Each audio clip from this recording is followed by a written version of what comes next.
আপনারা অনেক মাছ ধরা দেখেছেন, বুঝছেন, এলেক্স সবুজেরও মাছ ধরা দেখেছেন।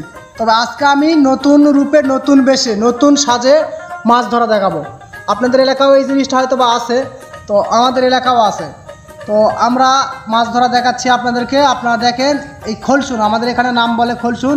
এই খোলসুনে অনেক প্রজাতির মাছ পাওয়া যায়, সেটাই আমি আপনাদেরকে আজকে দেখাবো। আসেন, আমার সাথে আসেন, মাছ ধরা দেখেন, মাছ কেমনে ধরে সেটাই আপনাদেরকে আজকে দেখাবো। এটা হলো মাছ ধরা, বুঝছো, এটা হলো মাছ ধরা খোলসুন, আমাদের এদিকে নাম বলে। আমি দেখাচ্ছি, আপনারা দেখেন, ভিডিওর সাথেই থাকেন। খালি এলেক্স সবুজই মাছ ধরতে পারে তা না, আমরাও পারি। এই যে জাবরগুলো আছে, এই জাবরগুলো আগে একটু সরে নিতে হবে।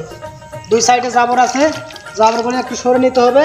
অনেক জায়গায় পল বলে, তা আমরা একে খাড়ি বলি। তারপরে যে ময়লা আছে, ময়লাগুলো বাঁধা আছে, এই বাঁধনটা খুলতে হবে। খোলার পর আপনাদেরকে দেখাবো মাছ। এটাতে অনেক রকমের মাছ পাওয়া যায়, অনেক জাতের মাছ পাওয়া যায়। বিশেষ করে ছোটো মাছগুলো এখানে বেশি হয়।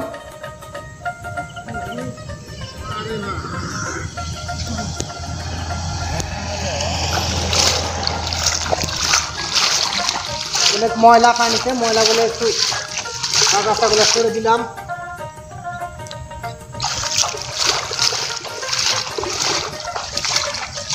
আপনারা এলেক্স সবুজের ভিডিও প্রত্যেকেই দেখেন, প্রত্যেকেই লাইক কমেন্ট করেন। যদি ভিডিওটা ভালো লাগে অবশ্যই লাইক কমেন্ট করবেন। আপনারা দেখতে পাচ্ছেন ভিতরে গুড়া মাছ আছে।